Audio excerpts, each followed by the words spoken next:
I'm Susan Collins. I'm the Joan and Sanford Weill Dean of the Gerald R. Ford School of Public Policy, and we are delighted to have everybody here with us this afternoon for our annual Citigroup Foundation Lecture. Today, we are particularly pleased to have a new event in this series, which enables the Ford School to bring very distinguished speakers and policy leaders to campus to talk about a range of different issues. The speaker that I'm about to introduce to you is certainly extremely distinguished, and he most certainly fits that bill. I had the great pleasure of first meeting him in 1989 in Washington, D.C. I was at the Council of Economic Advisors, and he was at the time in the State Department, and have enjoyed following his distinguished career since then. You will see that there's a complete biography in your program, and so I am not going to give all of the details, but it is a great delight to mention that in addition to a law background, that his distinguished career was launched in part through a Master's of Public Policy.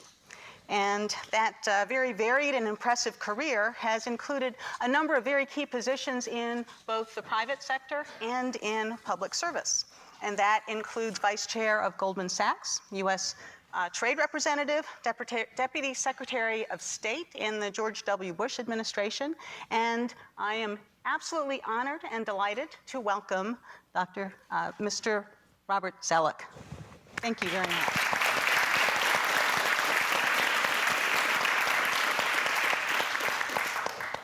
We've structured today's event as essentially a conversation.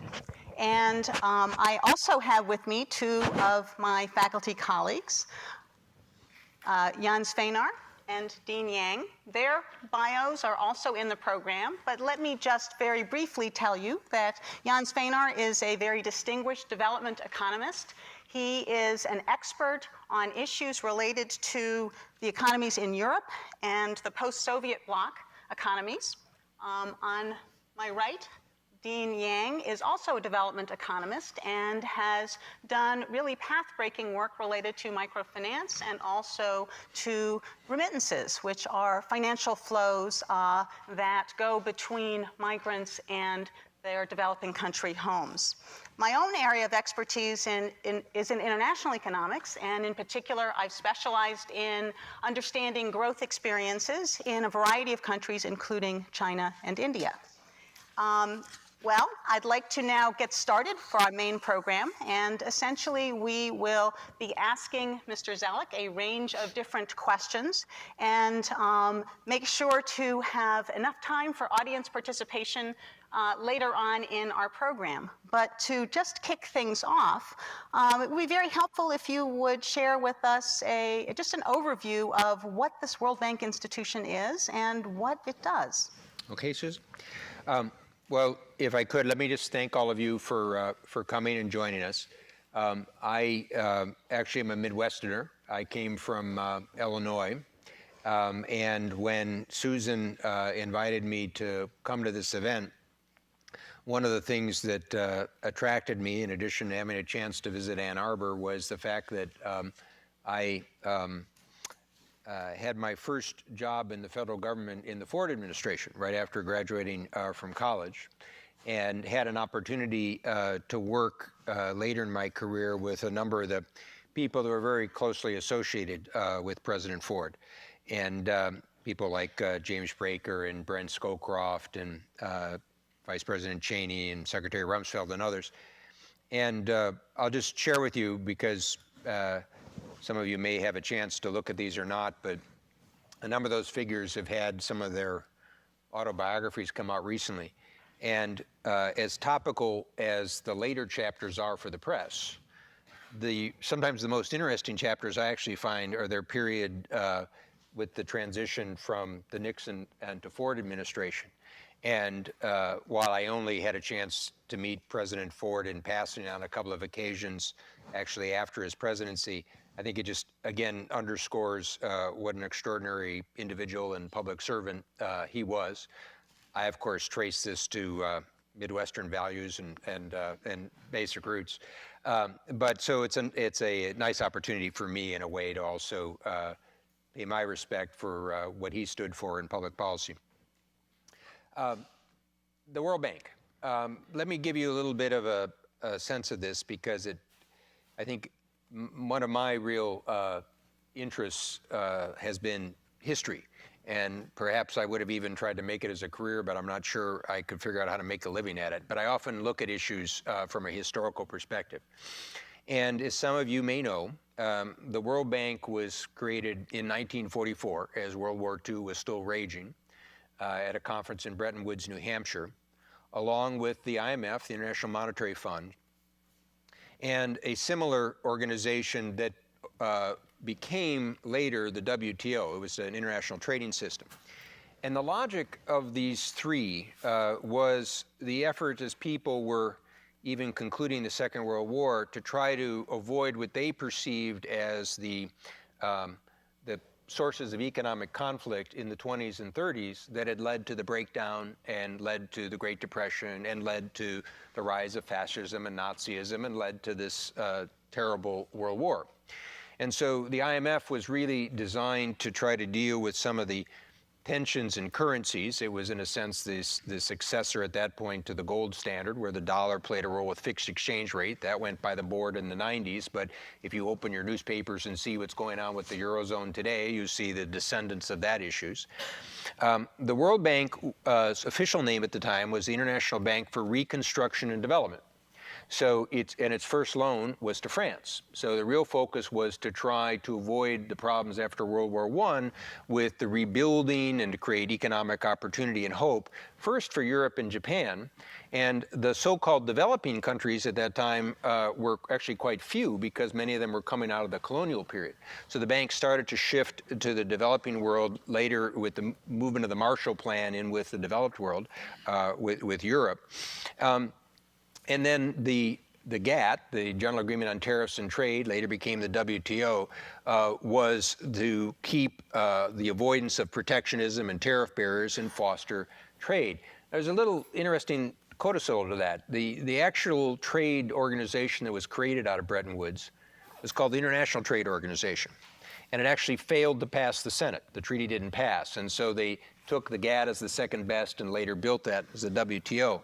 And that's interesting because part of what one has seen over the history of 60 or 70 years is the constant challenge of how these rather thin, modest institutions try to encourage the international economic cooperation in a world economy that simply becomes more and more integrated and interdependent, but also has to deal with the world of domestic politics and legitimacy. Now, the World Bank itself has gone through significant evolution over the course of the 70 years or so. And it added various instruments. So the IBRD was complemented in the 1950s with an institution called the International Finance Corporation, which is part of the World Bank Group. So I'm the president of the World Bank Group. And IFC does investments in private sector. And then in the 1960s, there was something called IDA, with International Development Association, which was a recognition that for the very poorest countries, one might need special support. And the number of these countries changes with growth, but today there's 79. In general, they're countries with per capita incomes below about $1,000 a year. And for those countries, they get grants or very long-term loans, 40 years without interest. In the 80s, there was a fourth institution created, MIGA, the Multilateral Investment Guarantee Agency, to help support investment by offering guarantees. And there's another body called ICSID, which is an arbitration and dispute mechanism. Now, just as the world has transformed tremendously, so has the World Bank Group. And one of the challenges, I've been president now for 4 years, is one of the challenges is how one transformed this sort of grand old multilateral institution built for one era for a very different set of challenges, some of which we'll have a chance to talk about. But let me just give you a brief thought that we can perhaps play out a little bit over time. When I talk about the World Bank Group, and I try to explain what it does, part of the difficulty I find is that it's called bank. And so most people tend to assume that banks are primarily in the business of lending or investing money. And that's part of what we do, but in some ways it's only a complementary part, because when the World Bank Group is most effective, it really combines three different functions. One is to take knowledge and learning and experience about development. And one of the changes over the past 10 or 15 years, this is increasingly coming from developing countries to other developing countries. And we try to understand that, analyze it, customize and share it for other developing countries. But then a second element, which does distinguish us from, say, an OECD or a university program, is we do have finance to put to bear in many different forms. And so, for example, our IFC private sector arm is now increasing its equity investments. So it's not only loans, but it's investments. And we try to change and adapt the nature of our loan products to meet various needs.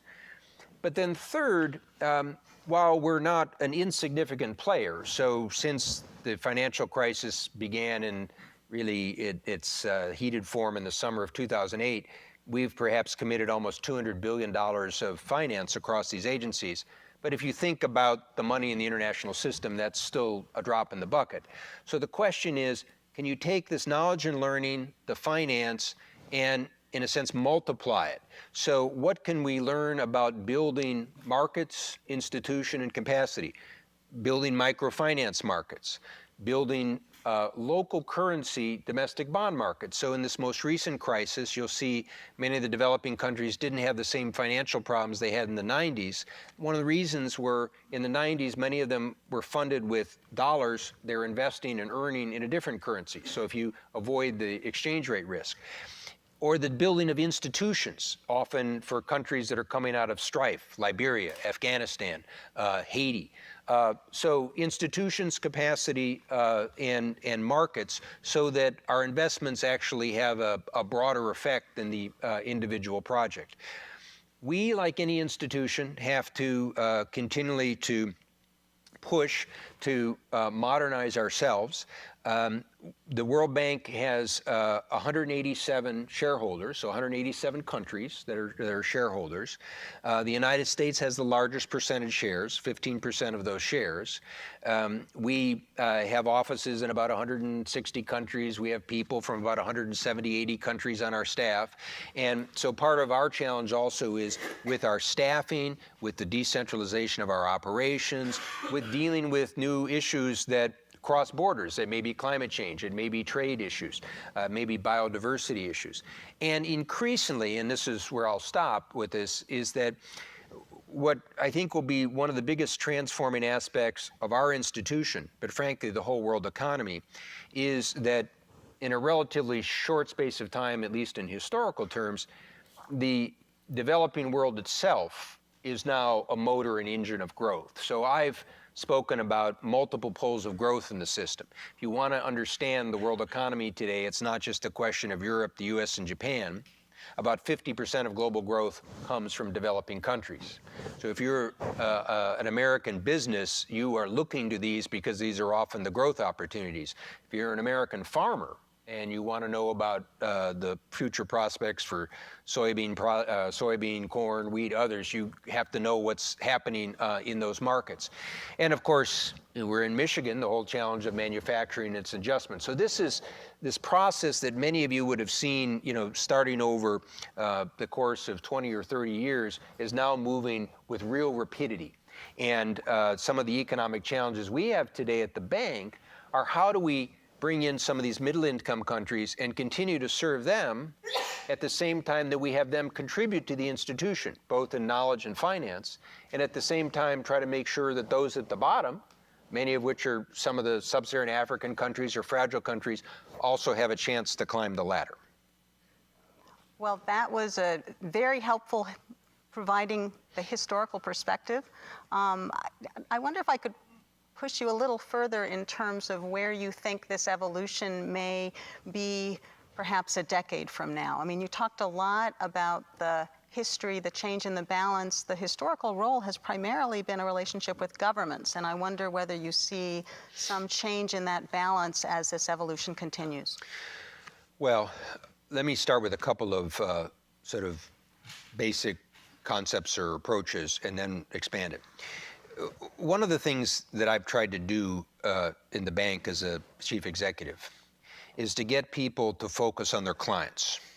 This may seem obvious if you're in a business, but one has to recall this is an institution that came out of this development thinking. We had many expert economists. There's a little bit of a top-down view of how things are done.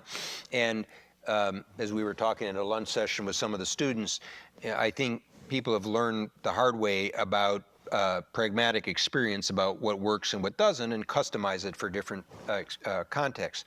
So I keep emphasizing we have to stay in close touch with the clients and recognize that these clients are different. The problems of a sub-Saharan Africa are different from a China and India or Southeast Asia, Latin America. And some of the issues now that we support in the knowledge and learning area with middle-income countries is very different than that of, say, a country coming out of conflict. Second, to approach this as a problem-solving exercise. You've got a lot of scholars here, students that are studying disciplines. You know, in a way, my point is that the textbook knowledge is the important starting point, but you can't stop with that. So, you know, this is an oversimplification, but you could have people who come to a meeting and say, well, they analyze the problem and say this is the solution, but if it doesn't work with the politics and the institutions of the country, it's not the solution. So how do you help them solve a problem? Now, what these drive you towards is an institution that has to be both alert to what's happening in client countries, but also recognizing it is a multilateral institution. So how do you also, in a sense, draw the interrelationships and the mutuality also with some of the developed countries?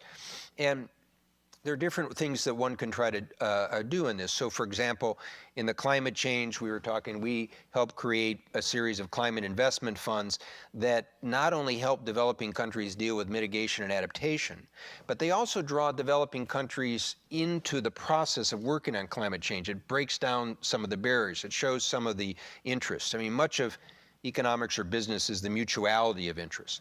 And so how do you find those points of commonality? As part of the approach we're taking as an institution, one of the probably the biggest innovations that we've had in the past couple of years is, many of you obviously are familiar with the whole anti-globalization and challenging establishment institutions. As someone who's been a public executive in different capacities, I think one of the best antidotes to this is openness and transparency. So we started an open data initiative at the bank. Hope you can check on our website about this. And we, having been in existence for so long, we have some tremendous data sets that we now make totally free and available. We're trying to, our research staff and others are working about ways to mash this and sort of make it more usable in different ways. We did some work with some people from Google to actually map it. So you can get on our website, call up a country, see where we have projects. As I mentioned, with the world of telecommunications, before too long, I want to be able to have people to interact with this in real time. If you think about development studies, even when you learned it, you know, this is a huge transformation about what we talk about democratizing development and making this a more open process. It also serves us as an institution, because of what it means is that communities that might have seen us as a Washington-based sort of old bureaucratic organization can interact with us. We created an apps for development competition to draw in software developers to think about how to use this data in different ways. And what I continually see is if you approach these in openness, there are endless possibilities. Let me give you one from Haiti. We did some overflights in Haiti after the earthquakes. And one of the things we learned from the photography was that we could work with structural engineers who would never have to step foot in Haiti. They would just use this photography, and they could assess about the 60 to 70% of the building's structural soundness. But then we also put all the photos up on the web, and all of a sudden some different groups started to do some interesting things. They started to do overlays with, for example, some of the sort of the waterways, the potential water courses and others, to look at if you built the tent cities or rebuilt in certain areas, you were creating additional basis for problems. So this again is talking about how the knowledge and learning experience. Let me give you another one, that's, again, of rising interest. Natural calamities. Deans from the Philippines. If you look at about the distribution of calamities, natural calamities in the world, about 90% of them are in the Ring of Fire. We've done a lot of work now, so that's the sort of volcanic earthquake zone on the Western Pacific. With the Japanese, for example, coming out of their tragedy, they're going to host our next annual meeting, and they want to identify some of their experience of this. And there's a tremendous amount that can be done about early warning, prevention, how you build the buildings, how you place the buildings, so on and so forth. Quick response, which ends up being one of the most vital aspects of recovery. And then the nature of the recovery. And to show, in a way, how this is moving beyond the traditional north-south patterns, we offered some of our services to Queensland with their floodings. We offered it with Japan, and we're trying to take their lessons. So if I think about the future of the bank, we have to continue to be agile, just as a private sector organization would be, about how we perform the services, what the clients want. But then as a financial intermediary, and I'll close with this, we also have to be agile. So some of you may have recalled, maybe older people in the audience, there was a famous line once from a bank robber named Willie Sutton. And when Willie Sutton was asked, why do you rob banks? He gave the rather useful answer is, that's where the money is. And so when I came to the bank, one of the things that I thought about was our basic intermediation structure was we raise debt. We're capitalized, we raise debt, we make loans or investments. So it's not a traditional aid type agency. Sovereign wealth funds are a new source of capital, just as 20 or 30 years ago it was some of the oil and energy producers. And so we've now created a asset management corporation as a subsidiary of IFC that is putting together investment funds and that is tapping sovereign wealth funds and others to take our investment experience, which had about a 20% rate of return on equities over 20 years in developing countries, and draw the capital into these countries. Now, this is not a charity, it's not development. And when I went to a Dutch pension fund and asked, well, what made you interested? We created a $1 billion fund to do some initial investments in sub-Saharan Africa and some in Latin America for diversification. And their answer struck me as very interesting. They said, we now know developed markets are risky too. Developing markets are clearly where the growth and the returns are, but we don't know enough about those markets. We don't know where to go. The transactions cost, the information's cost. Now, we make revenues from this, which we plow back into it, but because we're not a profit maximizer, my real interest is expanding the market. So if those funds can learn more and support private equity funds and others, there'll be great opportunities. So in a way, this is probably a far stretch from what you might have learned, 10 or 20 or 30 years ago about the World Bank with traditional development. It's knowledge and learning, it's new financial systems. And of course, part of this is, and this is why I enjoy coming to universities, is also understand what people are researching and thinking so we can try to understand what people, in the academic and policy community are thinking we should be looking at. So I just have to intercede that I remember when I was living in Washington, a period in which there was a group that tried to rob the World Bank because they thought that must be where the world's money is. And so, Well, let me add one other point of this, is that it shows the rapidly changing nature of the international system. Many of you will have heard about the G20 Group, which actually was created in the late 90s after the East Asian crisis, but wasn't moved to the summit level until the crisis in 2008. Just last weekend, I was at the meeting of the finance ministers and central bankers for the G20 Group. And in early November, I'll be at the G20 Summit. And what, in a sense, the developing countries used to be the ones that were kind of, the add-ons. They're in a sense, the objects of the subjects. But now that's really changed. So in this discussion that we had last weekend, what is helped crystallizing the Europeans' recognition of the challenges in the Eurozone is that the events in August started to have shock waves in terms of developing country equities, bond spreads, currencies. And the real risk for the economy now is if the confidence problems that have affected Europe and the US go to the emerging markets and it affects business investment and consumption, then the developing countries, which have by and large been the source of growth in this downturn, will also shrink.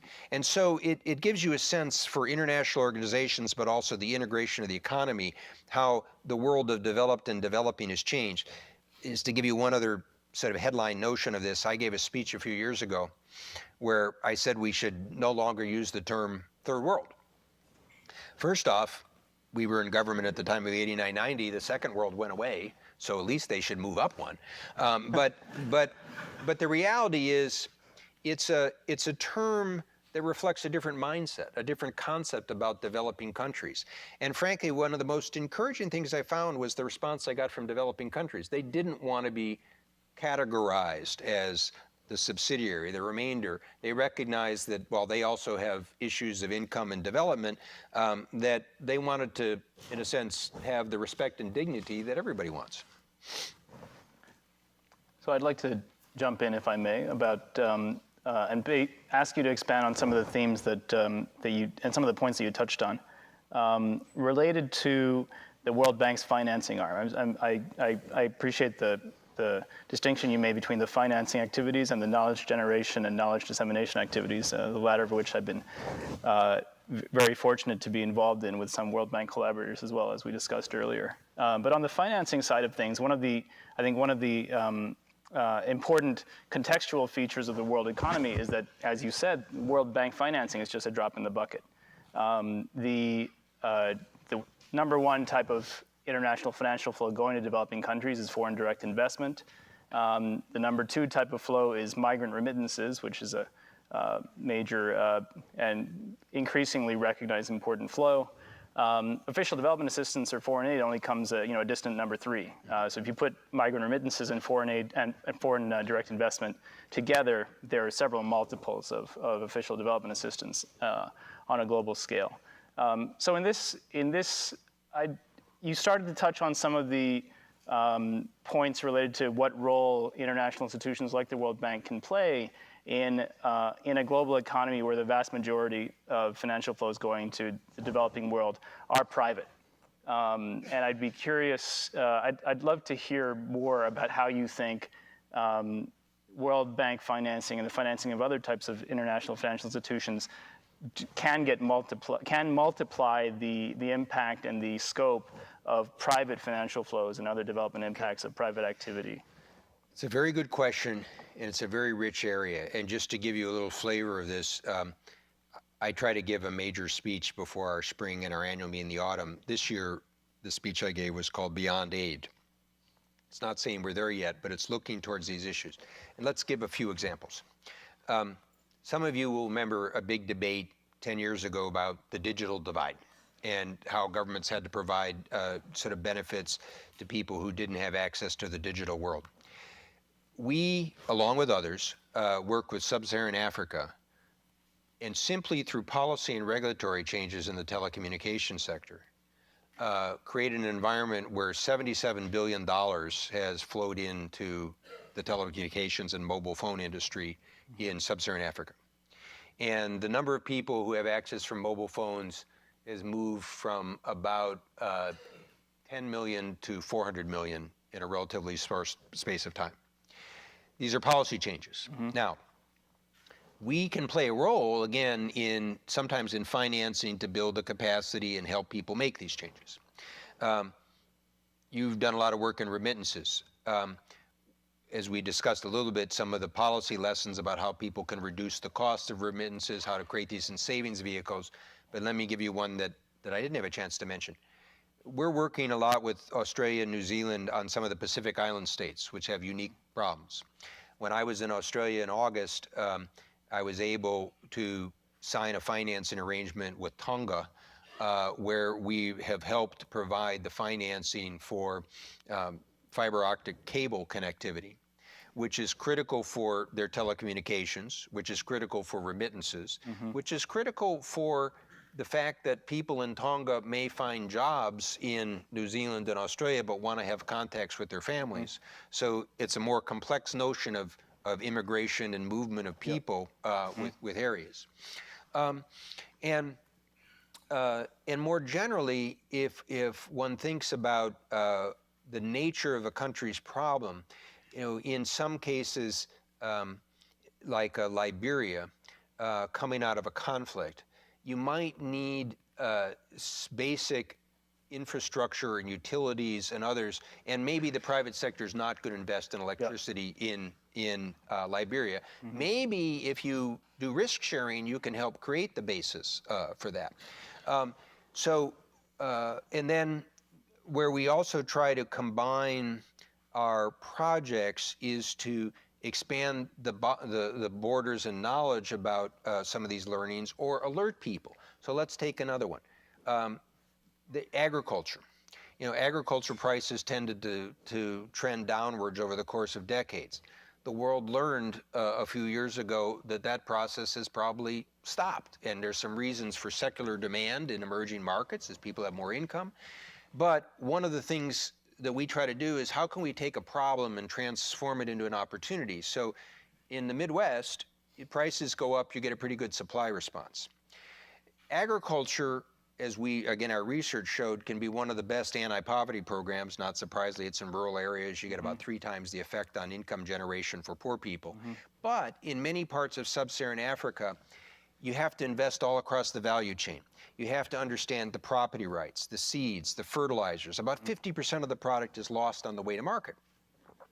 And so you're not going to get the same supply response unless you help identify those, and then we can put in money, we generate the context for private sector funding and others. And so across the range of activities, in a way, we try to see how we can catalyze both the financing and knowledge side to move beyond aid, to move beyond dependency, and recognize there's always going to be a need. Natural disasters, humanitarian response, things where the World Food Program and others have been involved with, whether you see it in Somalia or other locations. But even there, we're trying to bridge the gap between the humanitarian side and the development side. Many people may not realize those tend to be rather separate communities, and they go their own way. We're trying to work, for example, the World Food Program can have tenders for its grain products in emerging markets, so that they can get the supply they need, and at the same time we can build this into a development model. So in a sense, the logic is ultimately to see how the development operations can encourage local ownership, share the information, build regional integration, and create the frameworks ultimately for private sector growth. If I may step in. Yeah, go ahead. Just one other piece of this that I don't want to lose sight of. What we're increasingly seeing is there can be lessons that, where people used to see this as north-south. There's not only a huge amount of south-south, there's also potential south-north. And let me share one with people. I can't go to a developing country today without having interest in public-private partnerships for infrastructure. So one of the lessons, of course, of China in the 90s was you invest a lot in infrastructure, which they did with the downturn. It creates jobs today, productivity tomorrow, and actually it's a nice mutual beneficiary because it boosts exports of services and many developed country goods as well. But in every developing country, people are trying to think about how you bring in private capital. Now, interestingly, in a lot of the middle-income countries, the primary interest is not the capital. It's that the public-private design leads to better design of projects, maintenance of projects, operational efficiency. And so we've formed an infrastructure center of excellence in Singapore, where we're not only trying to encourage projects, but we're trying to look at the regulatory and legal framework. We're trying to, in a sense, build a pipeline. And we're actually working with the Singaporeans about creating a new investment fund to invest in infrastructure. Now, flip back to the United States. Obviously, there's big concerns about debt and deficits at the state level as well as at the federal level. When I studied accounting, it was a long time ago, but we used to have 2 parts to the balance sheet. And we had assets and we had liabilities. So you got liabilities, but a lot of states are sitting on big assets called toll roads. And interestingly enough, Mitch Daniels, the governor of Indiana a few years ago, privatized his toll road. He did a long-term lease, got about $4 billion, put it back into the toll road system. It was politically sensitive at the time. It worked out fine for him in Indiana.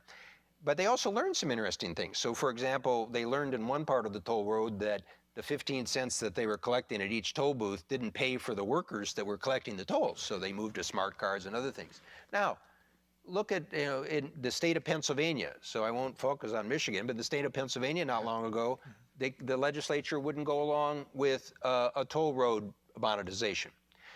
Intriguingly, in Chongqing, China, communist China, we're working on privatization of the toll roads. So you ask yourself, if in communist China they can do privatization of toll roads to invest in infrastructure, maybe there's some things the U.S. could learn too. Great. I'm going to shift gears just a little bit and go to one of the big challenges that you alluded to earlier, namely Europe. Now, Europe is only partially within your purview in the sense that you have the new member states as your clients and so on, but Europe, obviously being the largest free trade area, largest economic bloc, has historically had huge effects on the rest of the world and is likely, with some probability, to have huge, possibly negative effect now. How do you analyze it from the World Bank standpoint, and what kind of challenge do you see if things don't go really well in Europe? What will be the impact on your rest of the world? You're one of the truly global institutions, so your view obviously is very important. Well, it's also an interesting, your question and the observation are an interesting comment on the change role of the World Bank. Robert McNamara was president of the World Bank from the late 60s to 1980 or 81. People probably wouldn't have asked him about European affairs. Right. And it shows the changed nature. And in fact, in August, I was starting to make public statements where I was trying, after you remember the markets were roiled in August, I was starting to worry that up to that point, the developing countries had recovered quite nicely. If anything, the danger was overheating, but I was worried this would start to have the effect which we did see and I mentioned. So a World Bank president now engaged with Europeans on some of their fundamental challenges shows the interconnection. More particularly, we're actually headed up to a very important set of meetings this week, a European Union summit. And in the short term, I think there's three challenges that Europe has been stumbling its way towards. In my view, the markets have assumed that there's going to be some resolution, so there's some of that expectation is built in. And the question which we'll see this weekend and at the G20 meeting that follows is whether there's enough actions that match the commitments to deal with some of the market anxieties. Number one is the recapitalization of banks. Right. And here, the Europeans seem to be moving towards a method where you would have the banks be given a certain period of time to either raise private capital, if not, take it from national governments, if not, take it from a fund they've created, and was just passed by 17 of the Eurozone parliaments, the EFSF. Now, the devil's in the details. How much time? What are the standards? And this is going to be quite critical also because many of those banks may decide the way they meet the capital standards is by selling assets or shrinking loans, so it comes right back to the story of the world economy. You mentioned Central and Eastern Europe or the Balkans. We at the World Bank are working closely with the EBRD and others because you have to suspect that some of those European banks are going to pull back from some of those regions and you could have a negative multiplier effect, which we'll try to offset. But those banks are global banks. It could affect the developing countries too. So that's one issue. The second issue is Greece is obviously highly indebted. And they'll have to figure out how they deal with Greece's debt. But the real question is, most analysts believe that Spain and Italy, which are much larger, if given amount of time and roll over their debt, will be able to manage if they keep the budget discipline. But when markets get scared and panicked, as we saw in the US in 2008, they could find themselves where they couldn't roll over their debt. And indeed, this is what we saw, people moving away from these markets in 2008, and the European Central Bank had to step in and buy their debt. So the second question is, how will Europeans use this roughly $600 million in this EFSF in a way to perhaps create guarantees, first loss provisions, so they roll over the debt? And then the third issue, of course, is Greece. Now, it's not only, and here the big issue is, will there be a further discount in Greece's debt? It's not only the substance of these three decisions, it's the sequencing. So if somebody decides to take a further hit to Greek debt before you solve the other two problems, then markets are going to pull out. And you've already seen in many European banks that it's much harder to get, if not impossible, to get term funding unless you've got it collateralized and for extremely good credits. And so all these conditions that when markets get nervous, as we saw in the United States, are being exacerbated. I'll go one step further, though, and that is the things that I've described fundamentally allow Europe to buy time. And I've been in a lot of public sector jobs. I'm not against buying time, but you have to use the time. And I think there's still a fundamental issue. There are two fundamental issues that Europe is going to have to address beyond this. They're not quite as imminent, but you can't ignore them. One is, what is the future of this monetary union? So you got to this problem. Okay, you roll over the debt, but sort of what's to prevent it from happening again? And in European terms, this is discussed as, do you create a political and fiscal union that matches the monetary union? And if so, what disciplines? This is the issue that Alexander Hamilton faced early on with the creation of the US credit. And these are hugely political issues, but I think the system's at a point where they have to decide either they go this way, and there's different ways to do it, or they face the consequences for overly indebted countries that aren't competitive. The second issue, and this is true for the United States as well, what we've just talked about are fundamentally issues of macroeconomics in terms of debt and credit and financial policy and sort of monetary policy. But you can't ignore the structure of growth, and this comes right back to the developing countries. So what do you do to increase productivity so it's not just an issue of austerity? So here I'm not just talking about macroeconomic spending programs. I'm talking about how trade can boost competitiveness. In the United States, this is partly discussed about the tax policies. Should you move back to the type of tax reform that I was part of in 1986, where you flatten the base, you add to the base and you flatten the tax rates? What innovation policies should you have? Ultimately, and this is, as you know from your experience, a challenge for Europe, is it's not just a question of what the government does directly, but does the government create the enabling environment for the private sector to boost productivity and innovation and growth? And that's an issue that both the United States and Europe will still face.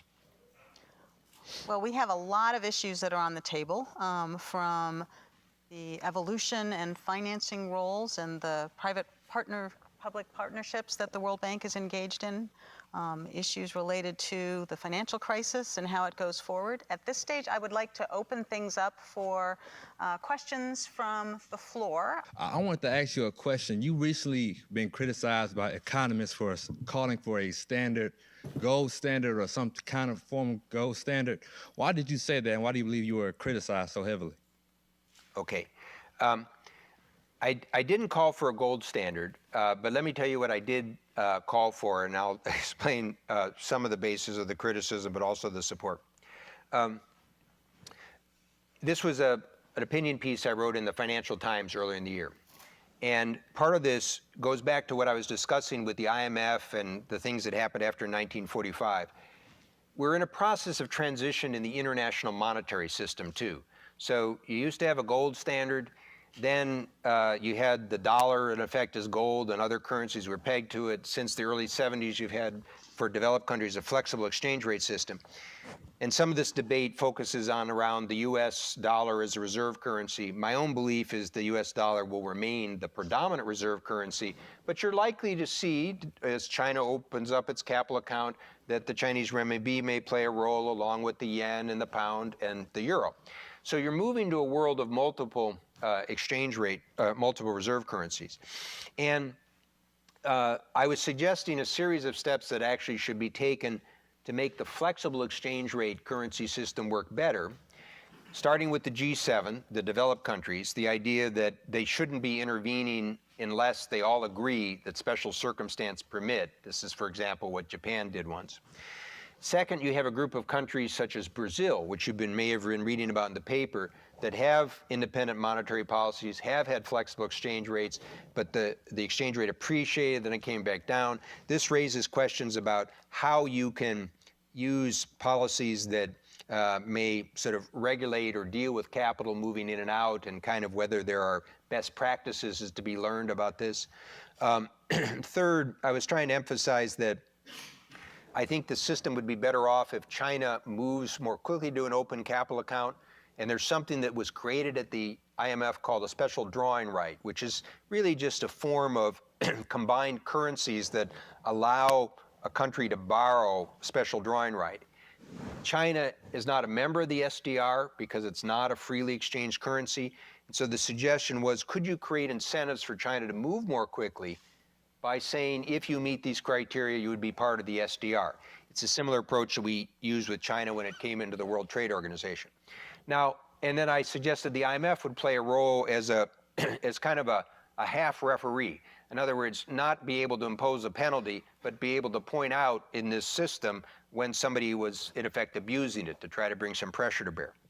Now, on that, gold was one last point. And I was basically saying that as the IMF looked at the performance of currencies, I was pointing out that what I was perceiving, and remember this was January, was that the price of gold was starting to tell me something about whether markets were confident about monetary policies and currencies. It was starting to go up.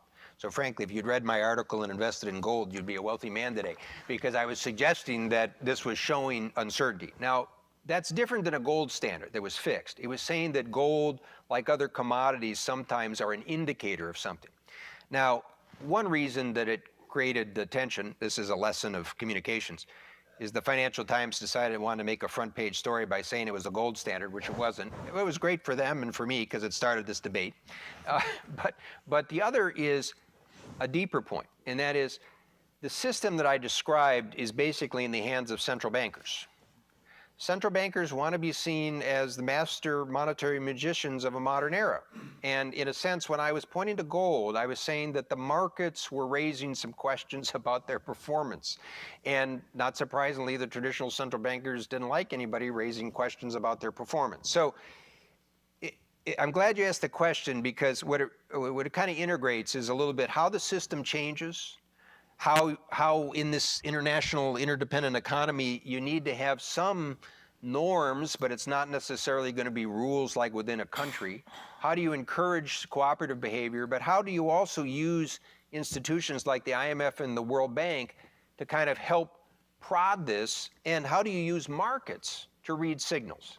And market prices for gold or other commodities aren't totally dependent on this issue. They're dependent on supply and demand. But it was quite clear in January, and it was clear throughout the year, as people moved to gold, it was adding to their uncertainty about monetary policies and the value of currencies. Do the best I can. Hello, my name is Alan Haber. I studied economics here, and I worked many years in anti-poverty work. I'm part of the Movement for Democratic Society. As I've looked at international economics and development economics, it looks like while you paint a rosy picture, an optimistic picture, it is really one of significant failure. The demonstrations all over the world now point to the distress of people that the structural adjustment and austerity programs that are promoted out of the bank, the privatizing of the commons. One example, the opposition to the postal savings system, which is the most efficient way of primitive private accumulation in all over the world, that the banks do not support. It seems to me that you really need a different view, not of bailing out the elites, but of somehow a redistribution of power in the system so that the people actually have a voice in restructuring the economy. And this is not what I see happening from the World Bank and the vocal opposition all over the world now, not only on Wall Street, but in virtually every country, and in Ann Arbor, Michigan itself, is a challenge to the theories that you're promoting, where the rich get richer and the poor stay poor or poorer. And we need a different system of how the economy is going to work. How does the World Bank perceive all this? What is going on in the street? And the increasing distress in countries all over the world? That's the question that I pose to you. Thank you. Well, first, open debate's a good way to learn and discuss these things. I wish you'd get on our website and learn actually what the bank's been doing, because a lot of things you referred to, the bank hasn't done for 10 or 15 years. Second, I always think as part of the transparency and healthy debate, the bank and any institution makes mistakes, so we should have an open policy to continue to try to learn from our mistakes as individuals do. Third, most of the demonstrations you're talking about are taking place in developed countries, not in developing countries. And this isn't to say that you don't have huge problems of poverty and elimination, but, you know, keep in mind there's a Millennium Development Goal about cutting poverty in half. China alone will have achieved that. It's removed some 400 million people from poverty over the course of the past decade. Now, you said there's all these objections to the World Bank in developing countries. That used to be the case. I really don't find that today. Now, we're open, and we find if people have ideas of things we should do differently, but actually, China considers us an extremely valuable partner. India considers us a valuable partner. The African countries consider us a valuable partner. We try to have a two-way street about how to try to learn about things. And there's no doubt, I'm not trying to sugarcoat, you know, the challenges of poverty are enormously hard. But one of the things I tell my staff is, if they were so simple, somebody would have solved them long ago. So on the one hand, we have to be honest and open about trying to learn from mistakes. But on the other hand, we also have to keep trying to address these issues. So if I look at the progress of developing countries, I actually think that they've made enormous progress. China's grown 10% a year for the past 30 years. Sub-Saharan Africa has grown 5% a year over a decade prior to the crisis. It's actually come back relatively well. And of course, Sub-Saharan Africa, of course, has great variation. So you've got about a third of the continent's population that is looking for regional integration, infrastructure, energy, private sector development. In a sense, they're the new cheetahs that are part of the system. And we need to help them also benefit growth. You've got about a third of the population in natural resource development countries. And for them, the real issue is governance and inclusive growth, how to make sure that their oil and energy resources isn't just ripped off by certain people, get corruption, avoid the Dutch disease for exchange rates. And those are issues that we and others can help with. And about a third are in post-conflict or conflict states, where it not only brings down the states themselves, but the neighbors. But let me just give you an example of the sort of things that we're trying to do to prod people's thinking. We just put out a report about our most recent World Development Report, which is one of our big flagship reports on gender and development. And I don't know if you've done any work on gender and development, but I was struck by the fact that a Bloomberg reporter, in the midst of an interview about the Eurozone, said, this is really interesting. They said, this could be the next emerging market because of the growth potential. Because what you see is a country that ignores 50% of its population is not likely to succeed. And we have a rich amount of detail of how changing policies with property titling, access to credit, openness in occupations can have huge productivity increases. So again, I respect your point of view. Learn a little bit more about what we're doing. The next Listen to question, the next question, demonstrators. please. Thank you. Hello, Mr. Zoellick. I'd like to welcome you to Ann Arbor, our fine city. Also, I'd like to compliment you on your most excellent mustache. And You know, I was told, actually, somebody in Europe mentioned this is very stylish. I didn't know I've had it for 50 years. So. It's back in vogue, right? And I would like to ask you a question regarding Citigroup. Citigroup is the financier of this event, and they released some internal memos back in 2005 and 2006 regarding what they called the plutonomy. Now, this sort of relates to what the last speaker was talking about, the gap what? between I'm the sorry, rich I and the didn't- poor in America. What you said. What's that? You said memos related to what? Memos, they called it the plutonomy, the gap between the rich and the poor. It's also known as the Gini index or the Gini coefficient. Yeah.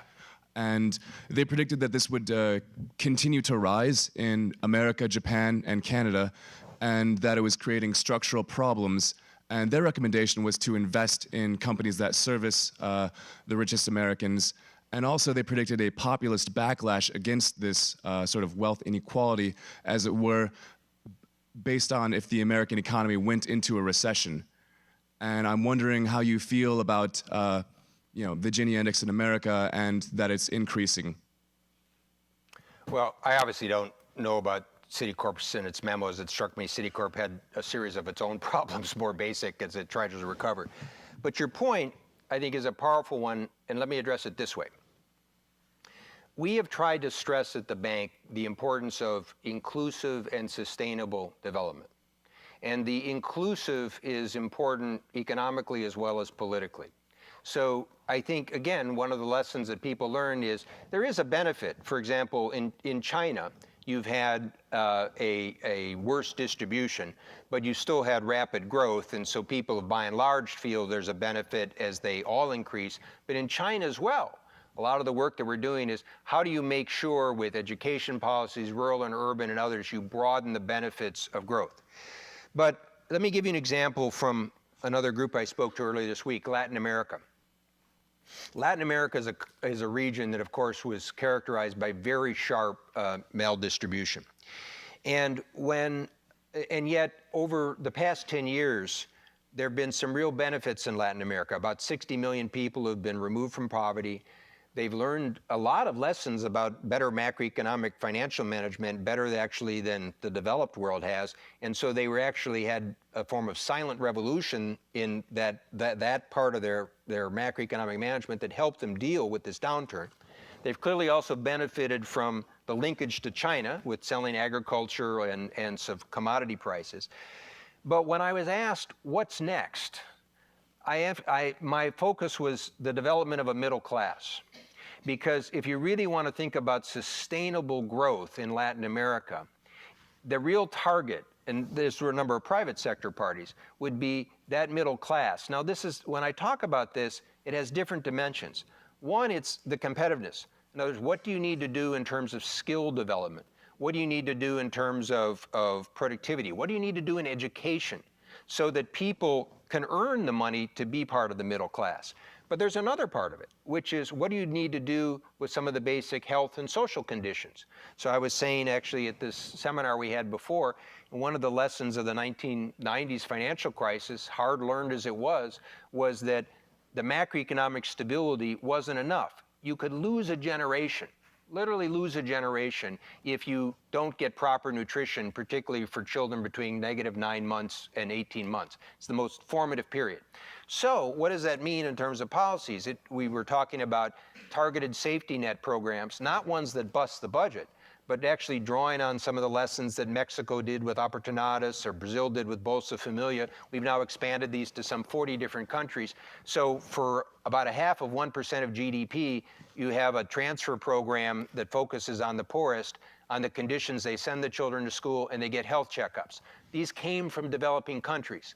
So without going through all the detail, the thrust is, I don't think that simple growth numbers are enough for people to target.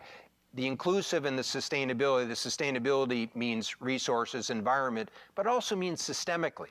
And recall, when we were talking about, I start out by saying economics textbook is not enough. You have to think about this in political institutions. Many of these countries are new democracies. They're fragile. So how do you try to build to support in a sense that everybody's got buy-in in the process? And let me give you a very real example of this.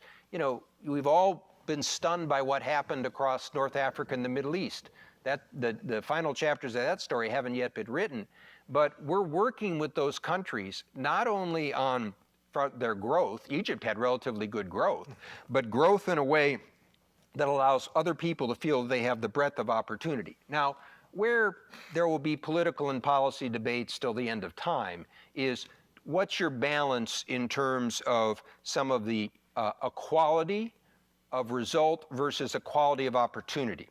And so you might have a debate about people that say, look, we've got to give everybody a chance no matter where they're from to have opportunity, but I may not want to have the same tax policies that force same equality of results. And that's what politics are about. But so, you know, coming back to the question you asked, I think, you know, it's different for businesses. Businesses are going to do segment different strategies. Walmart focuses on sort of a different income group than Nordstrom's focuses on. That's a business's decision. But for a society as a whole, I think the healthiest thing is to make sure that everybody has the opportunity and everybody has the opportunity to fulfill themselves, both for individuals but also for the society. And I think that makes for healthy societies and polities. Thank you. Let me just interject here, if I may. To what extent may it happen over the next several years that some of these countries that are somewhat successful in this way will graduate from the poor to lower middle income while they still have a lot of poverty and will not qualify for the IDA, for the soft loan and grant window? And if so, are you ready for it? What will you do? Well, as an institution, we have the IBRD lending and recognize the World Bank's a AAA borrower. Okay, so that means we borrow at rates not too much above the U.S. Treasury, and our total costs on top of that may be 45, 50 basis points. So they get long-term loans, very attractive to deal with that. But as we've discussed, it depends on the institution. Many of them may not need the money. It goes to the same set of policy questions. And so, but let's even take a harder one. Let's take China. Because China has grown, as I mentioned, 10% a year for 30 years.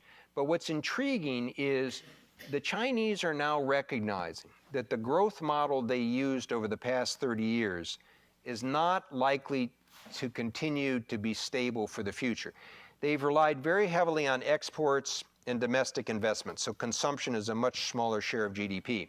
And to give you a reference point on this, if China by 2030 continued at the same growth rate, it would be like adding 15 South Koreas to the international economy. It's hard to believe that would be sustainable. So China is working on how can it increase domestic demand? How can it increase consumption? And some of these go to these same issues. Many people may not recognize that China will probably be having more people leave the workforce in 5 years that come in. So they want to move out of the low value added manufacturing and move up the value chain.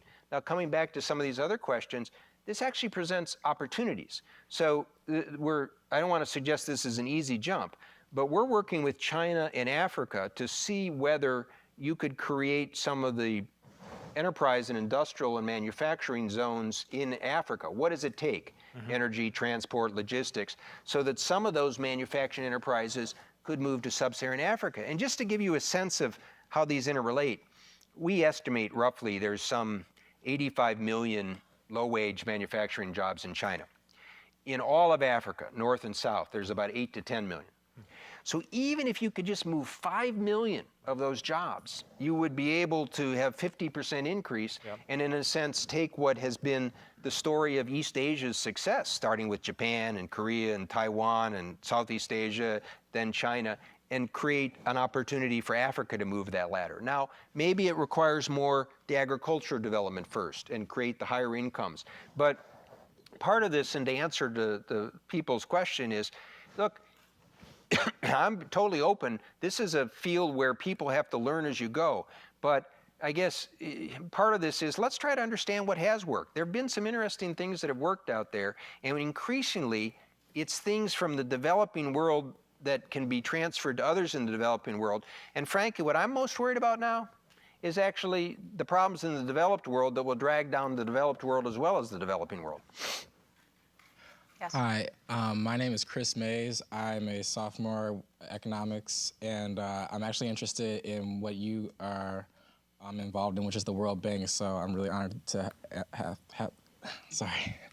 to ask this question. With the recent United States economy and being downgraded in their credit rating, I was wondering, what do you think that we can do to help improve our situation? How can we get our credit back? And how long do you think that that would be? Yeah, that's an interesting question. Let me start with the credit rating issue, and then I'll move to the bigger policy. We have, as you'll see, I'm somewhat experience-based with my answers to questions. We have some examples. This actually happened to Australia and Canada. And the unfortunate news is it tends to take longer than you think to get back. And so remember, what a AAA rating really is that just a total assurance of payment. And so this was partly debt and financing. It was partly also, I suspect, with some of the rating agencies, a sense that some of the political impasse that raised questions. And so it may take a little longer. But if you look at what happened in markets after the rating decline, actually the value of U.S. Treasuries increased. Interest rates came down. Now that reflects a little bit what we were talking about in answer to the prior question, in that the U.S. securities and dollars are still a safe haven. So if there's problems in Europe, you can expect money will go to the U.S. securities. What I think about the rating downgrade is perhaps reflecting a little bit the historical perspective. I think the real issue will be 10 years from now. Will people look back on this and say, did they take this as a wake-up call? Did they recognize that there were some fundamental things that had to be addressed here, or did they just continue as they went on? So that's the context I would look at it. Now, on the U.S. side, I'll again divide this into the macroeconomic and the growth. Look, the United States clearly has spending and debt issues. And Congress has been focusing more on the spending. Maybe that's a good thing.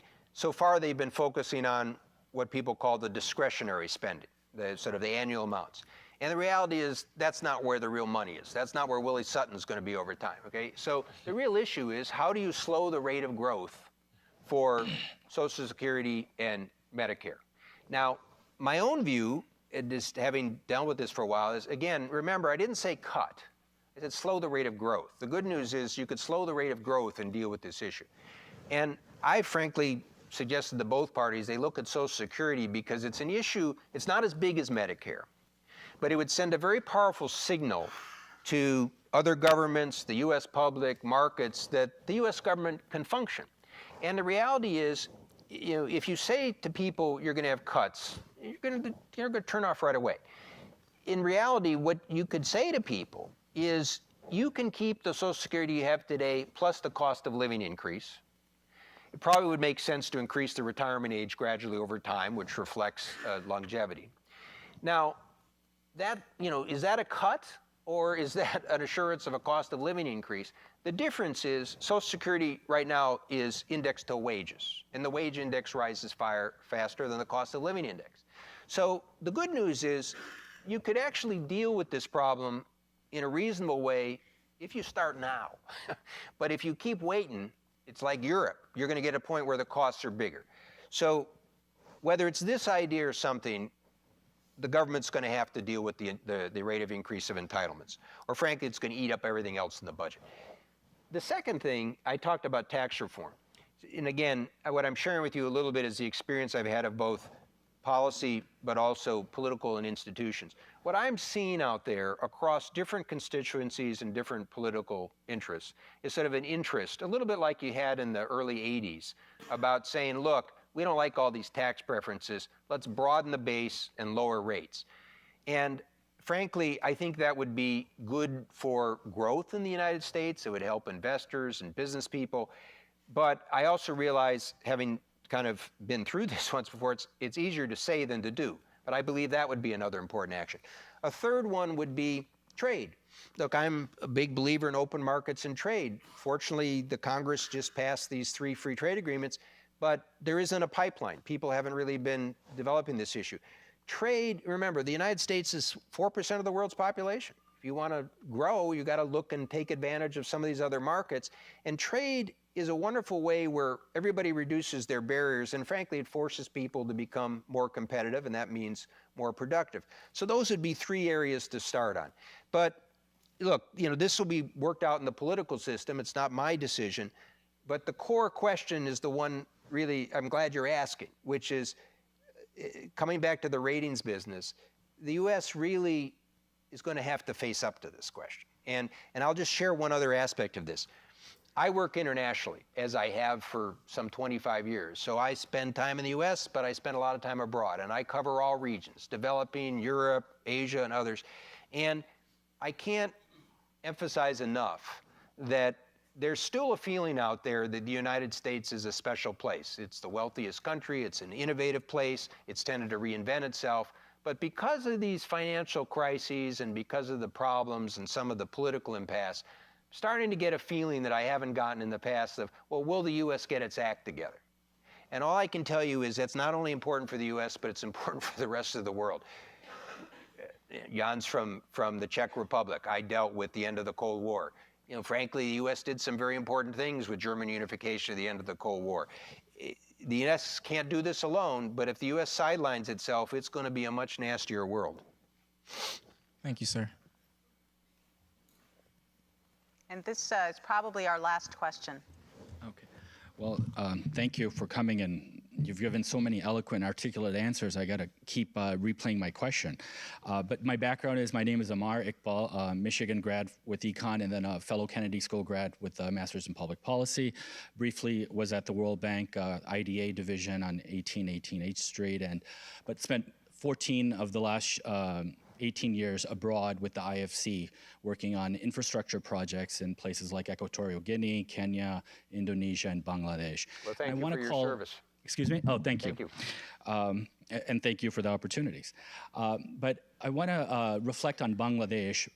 When I started there with the IFC, we worked on a power plant in the energy sector, which at that time was the largest foreign direct investment in the history of Bangladesh, and IFC was a critical component in bringing in even Citibank, Loan B, and other programs. And since then, after that $110 million project, Bangladesh has done several much larger projects, and they have their own niche within energy sector.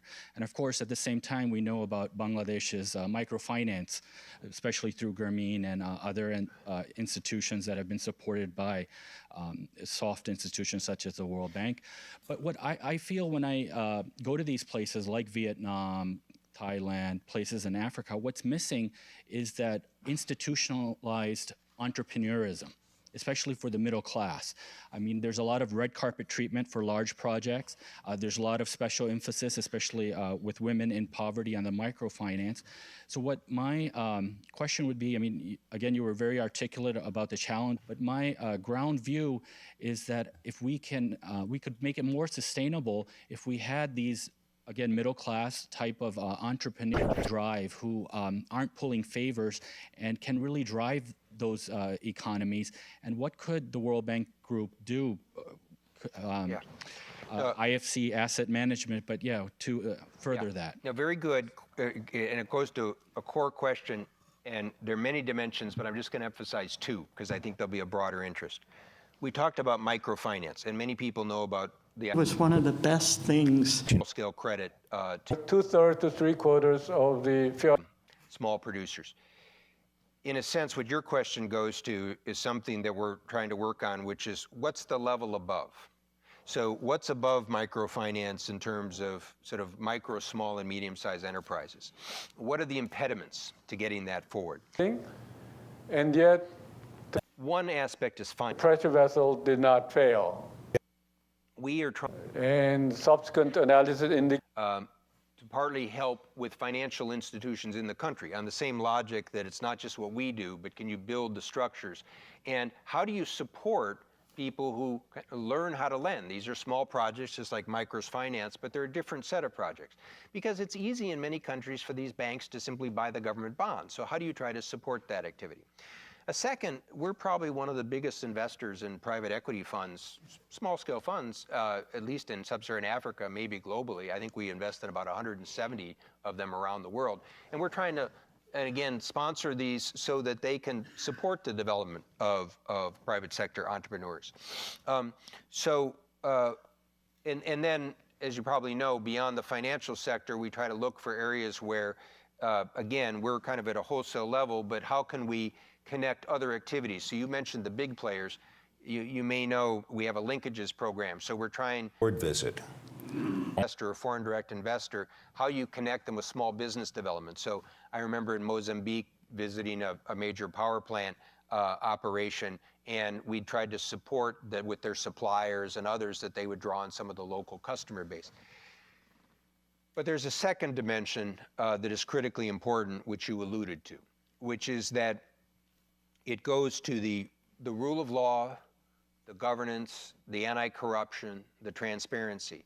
So, when we look at some of the North African countries, even the ones that had reasonable growth, one of the things that led people into the streets was it looked like it was gamed, that it was for an elite, it was for the family of the ruling group.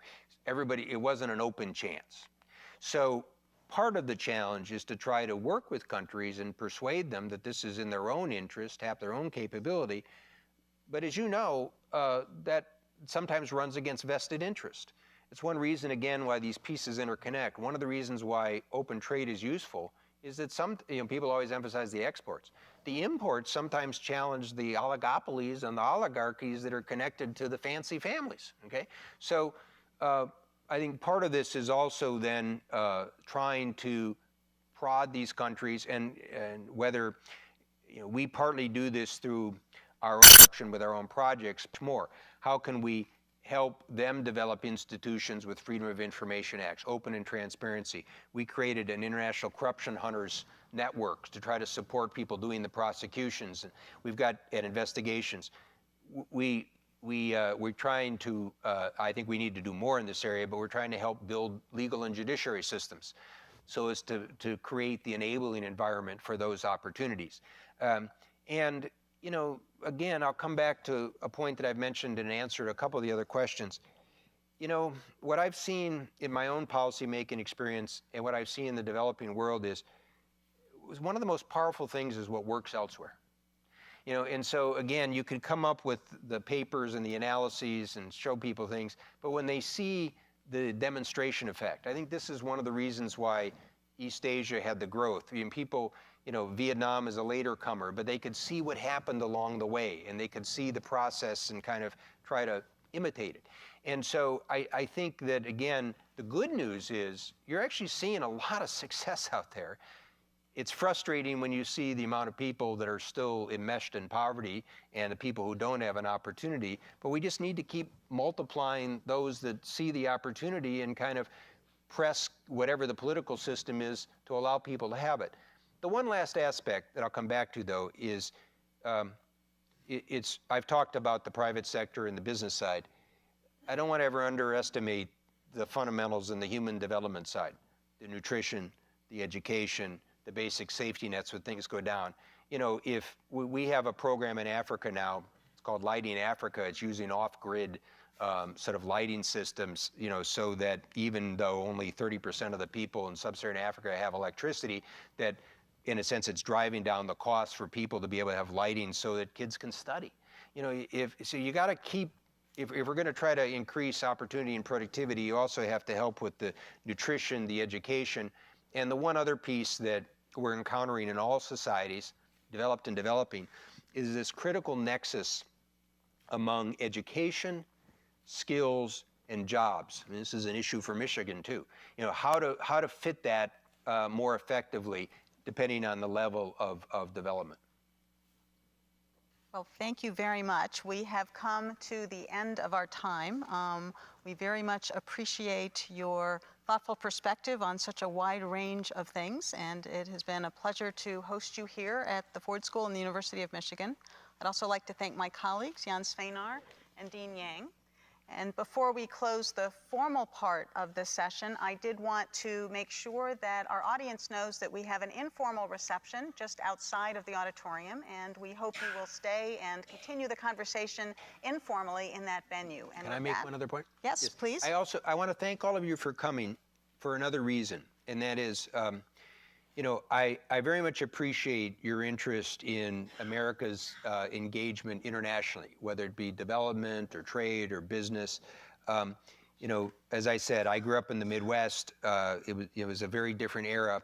I've mentioned to people many times that there's still a huge interest in the United States, but in many countries there's a worry that the United States turns inward. It's natural when people have problems, and it's natural they become self-absorbed. My own sense is that one of the things that has always been America's trump card is its openness to goods and ideas and people and capital.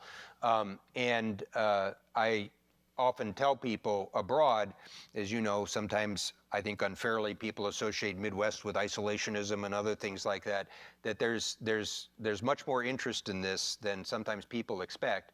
But I very much appreciate the interest that all of you have and demonstrate in this, because when you think about the challenges that we've just discussed in a relatively short time and then add on other ones like climate change or biodiversity and security, I'm a firm believer that it's going to take kind of U.S. playing a critical role, but part of the challenge is how do you do it in this changing and multilateral system, which is where the World Bank comes back in. How do you adjust this old institution built in one era to play this role? But ultimately, I've been involved with politics and policy enough to know that it depends on an informed electorate and people who care. So thank you very much.